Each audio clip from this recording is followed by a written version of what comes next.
Oi you, it's time for another episode of Dorothy and the Dealer. Let's tune into the conversation.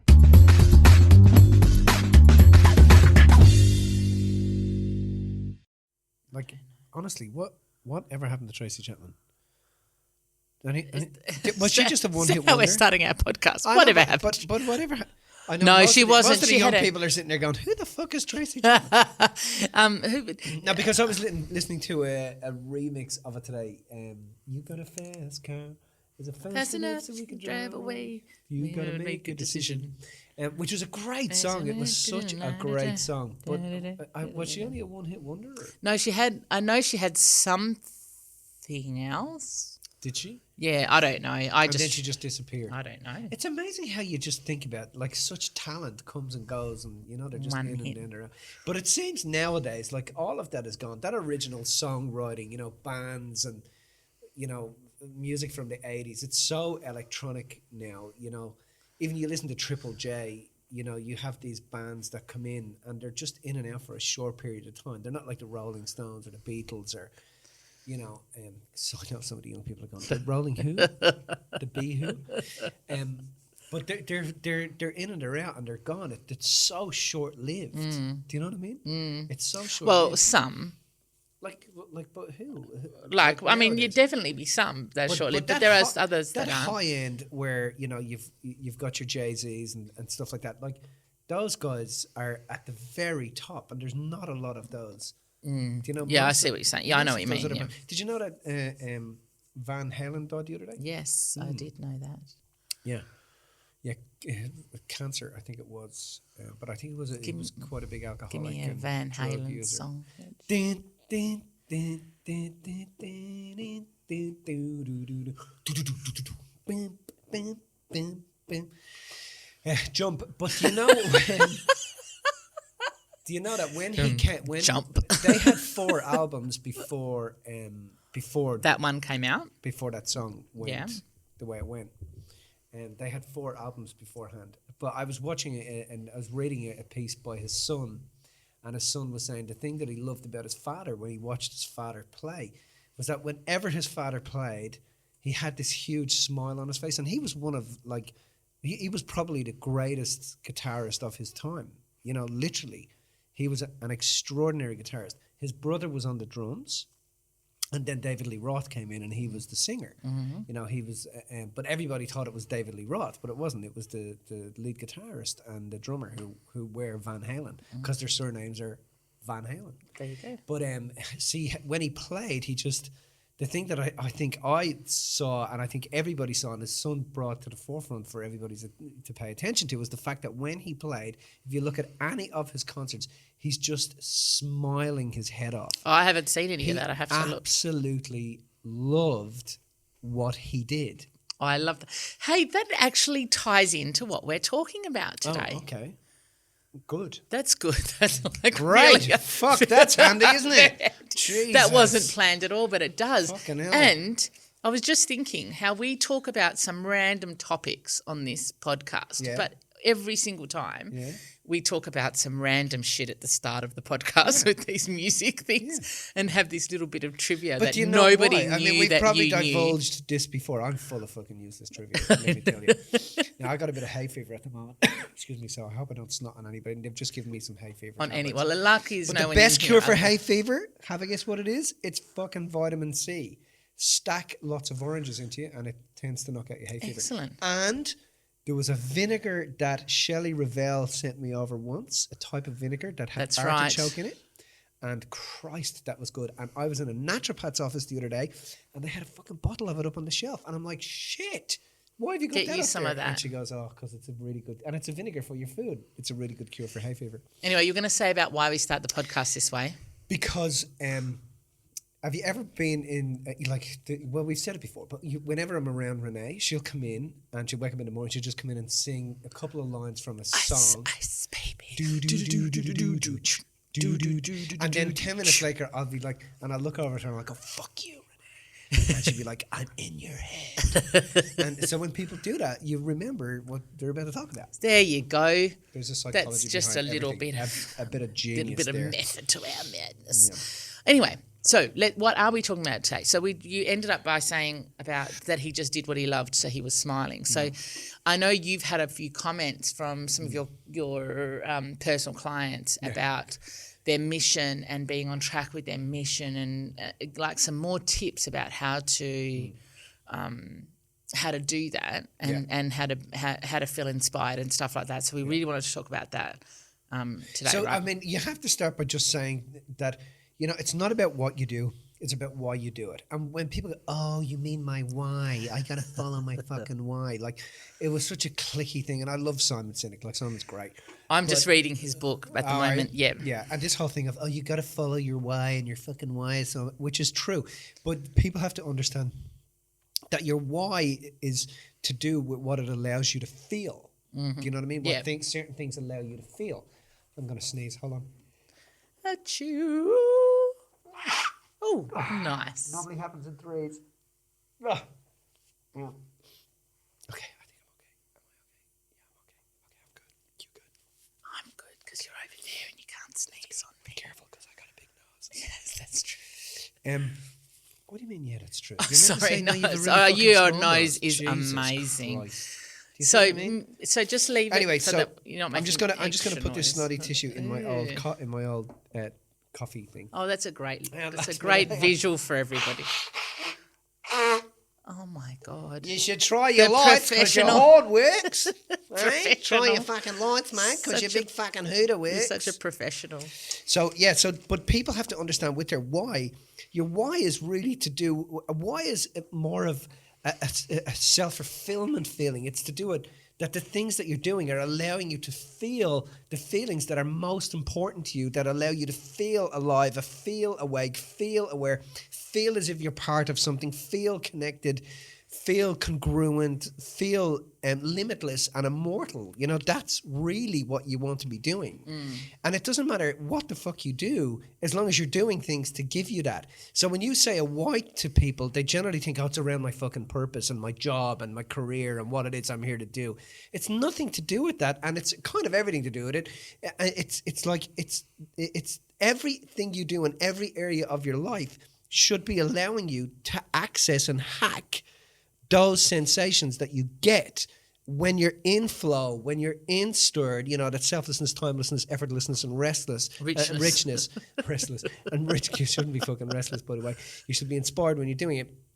But allowing yourself to feel those sensations and everything that you can do in your life to feel those sensations are what's important. So when you're lethargic and tired and fucking unmotivated, and it's because you're not doing things that are energizing you and empowering you in power, making you feel powerful on the inside, energized on the inside, awake on the inside, connected on the inside. That's the shit you got to be doing, and that's what your why is.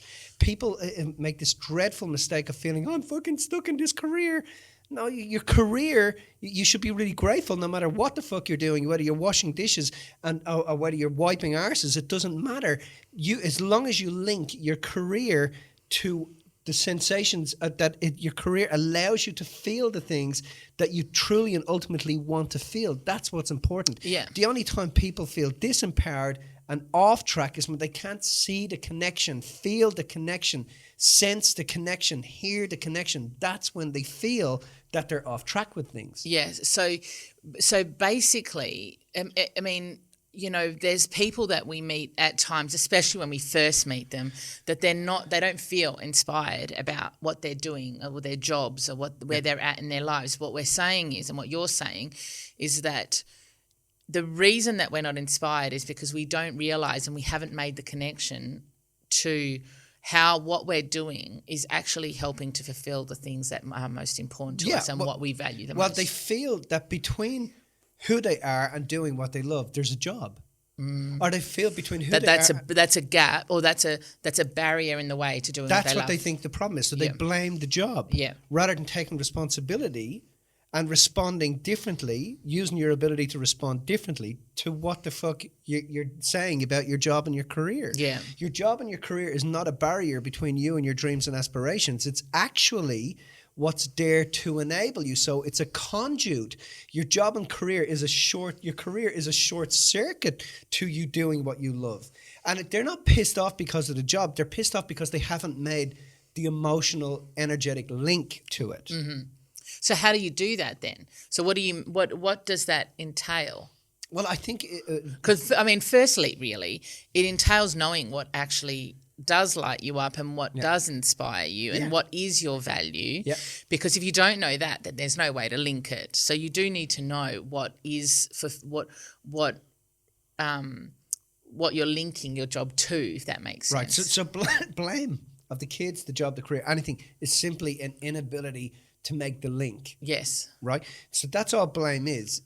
Because you don't believe you haven't thought of yourself what is necessary to make the link, so you blame the job because you don't want to blame yourself. Yeah. But ultimately, the reason you blame something else is because you haven't ultimately got anything nice or empowering to say about yourself. Yeah. So therefore, the key is to know what it is that lights you up. Yes. And then ask yourself, how is the kids having a family, having this job, enabling you, yeah. empowering you, start to make the link and keep making the link. Because, and what does it take? It takes like a fucking hour. If it takes 2 hours, wow. So, but it takes an hour or two to stop and actually ask yourself the question, how does this serve me? How does this enable me? How is it helping me to feel this? How is it helping me to feel this? How is it helping me to feel this? What is it giving me? Is it giving me the time? Is it giving me the money? Is it giving me the ability to sit down and do this now? Actually stopping and counting your blessings for having a young family turn up, or having the career, or having the partner, or having the sick father, or having the sick mother, whatever the thing is that you're blaming that you feel is ripping you off from life, stop and ask yourself, how does that actually get you there? What does it, how is it enabling you? Yeah. So what do you have to summon in order to deal with that and to actually allow you to go and live the things that you love? Because so the word enable is inside. Yeah. You're able. Yeah. Does that make sense? So asking yourself, how is this enabling me? How is this making me able to actually get what I want and feel what I want? Another thing is, like, people forget that we're very visual. We're all senses, right? And we've many senses. Mm-hmm. We're all senses. We always talk about the 5 senses, but there's other senses. There's 6 senses, 7 senses. Although there's right up to, I think measurably we have. I see dead people. Yeah, I see dead people too. I see dead people when I walk out my front doors. I got neighbours who are fucking dead. I checked their pulse. Is that fucker alive? Anyway, so, but it's about... yeah. You just took my little joke I know, and I just... it and made it like... I know, because there's fucking... You got to admit, there's sleeping dead. There's walking dead around us. There's fucking zombies everywhere. You know, check that fucker's pulse, honestly. Go on. Oh my God, I just did a big...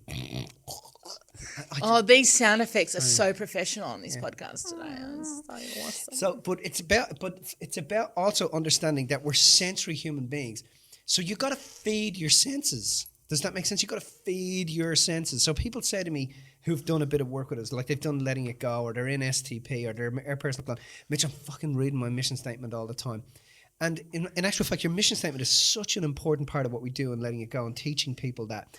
But also, the last thing that we do in letting it go, and most people don't do it unless they get a bit of a kicking from me, is going through every area of your life and writing down what it is you're going to want to have, what it is you got to do in order to have that, who it is you got to be in order to do that, then the legacy of how you want to be remembered. But also, on those pages, the most important part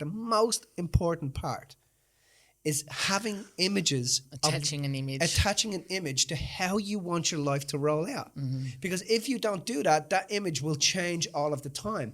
But when you get one fixated image in your fucking visual part of your mind, and you focus on that all the time, and you keep pulling up images of that, you're drawing that towards you all of the time. You must see how you want your life to roll out. Mm-hmm. And the more you see it, the more you attach to it. And I don't like saying seeing is believing, because beliefs are not lopsided or nonsense.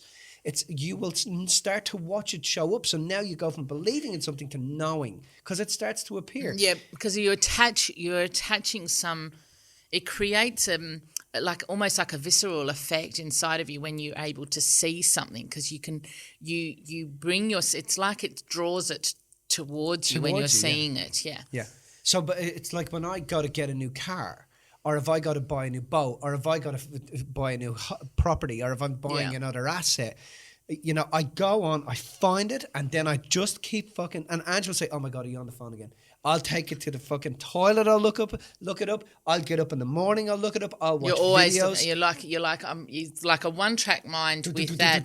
That's what I want. That outcome. So if it's a car, like because you've just recently got the car, it was like all of the time. You're on the phone looking at this car, and then when you decide on which car, you're watching because that is attaching you to that environment. The same happened for me when I went to Tomorrowland. Remember, we were trying to get to Tomorrowland. We couldn't get tickets. Who cares about the fact that I know, you just jealous because I went. Fucking care. Fucking Tomorrowland. Fucking honestly, teeny bopper. Anyway, I remember you saying to me, "Oh, we'll go next year." But in my mind, I knew I was going to go that year. Yeah. And every single day, I was listening to How many E's did you have at Tomorrowland? Every single day. How many E's did you... I'm in the middle of telling a story. Anyway, I was. Oh, now you've made me lose track. You just put four fingers up. No. You made me lose track. Oh yeah. So every day I would watch the after party of the year before to go and watch to bring myself there, to visually allow myself to be there before I had to be there. Just quick funny story. I was walking out of Tomorrowland one of the nights. I think it was the second night. Yeah. And you know how everybody's milling around after the festival and I'm walking out.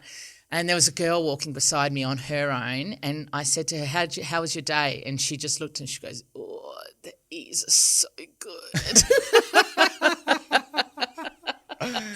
Anyway, it's good shit, boss. So the whole visualization thing is really about just taking yourself there. Like it's like getting your cells to experience it in a way without you having to be there, so that your cells, it comes ingrained in your cells, like it becomes truth to your cells almost. Yeah, well, because, there's the glial cells vibrate when we're congruent with what's important to us. So, for example, when you're drawn to eat, when you get fucking hungry, every cell in your body is drawn to eat. You want to fucking eat, right? Mm. Okay. Because if you do that, you survive and you live longer. Yeah. You're drawn to sleep. When you're fucked and you're tired, you're drawn to go to bed because you know if you sleep and rest, you're going to live longer. Mm-hmm. It's exactly the same with your fucking mission and your dreams and what it is you're here to do.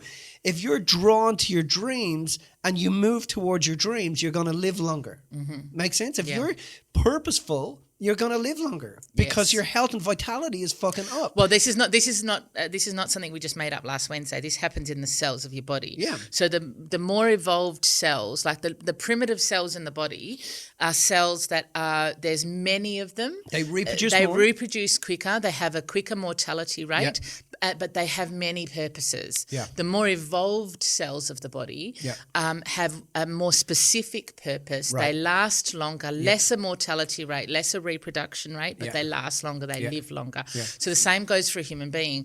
The more purposeful you are, the more drive, the more vision you have, and the attaching images to that helps you to perpetuate that further. But the more purposeful you are, the more you live longer, not just in your lifetime, but past your lifetime. You have a vision that's past your lifetime as well, right? So any of the greats, the reason we call people superstars, and any of the greats like me, go on. I said, anyway, the reason we have those people, right, and we look up to them and we admire them is because they had a vision that was beyond their lifetime. Mm-hmm.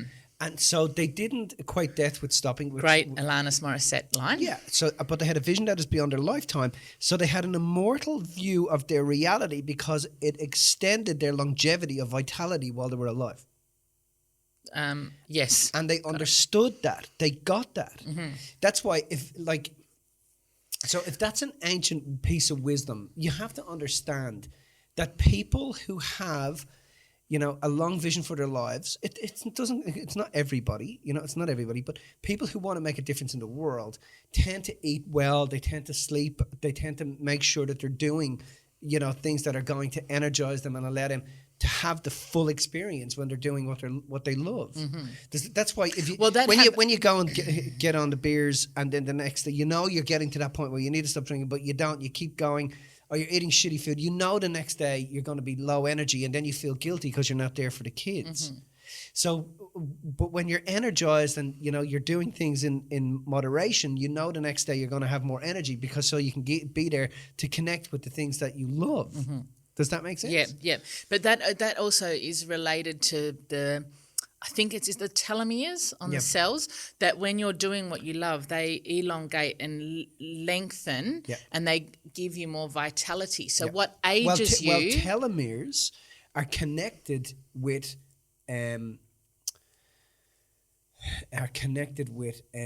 immortality. Yeah, so what ages you is the shortening of those telomeres, right? So you look older. You look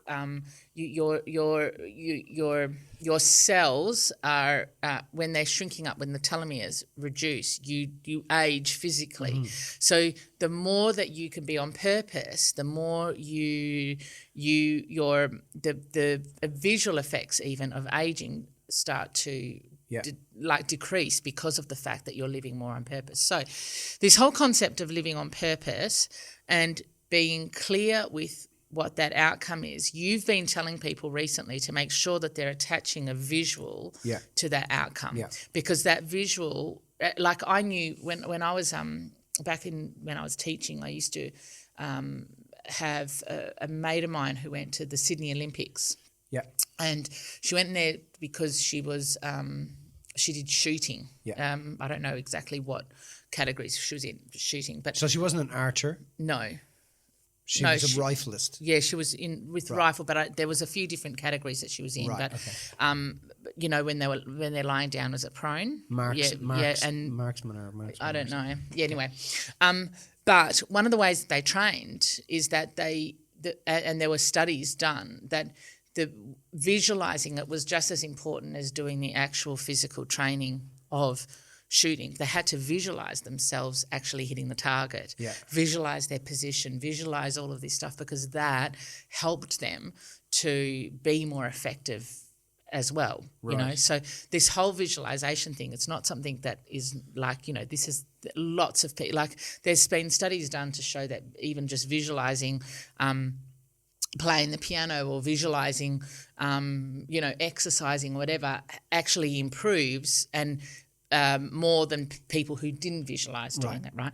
So basically you've been saying to people that they have to visualize it because that helps to bring it into their sphere. Yeah, you've got to see, you're drawn towards things that you see. Yes. You know, you're drawn towards it because like when you see a beautiful woman, you're aesthetically drawn towards her. A beautiful guy, you're aesthetically drawn towards that. So the more beauty you have visually in front of you, the more you're drawn towards it, and the more you draw things to help you bridge the gap between where you are and experiencing being with that person or being in connection with whatever's bringing the vitality of what it is you want to feel. Yeah. So were you saying that some of them are feeling a little bit lost and are lost about that?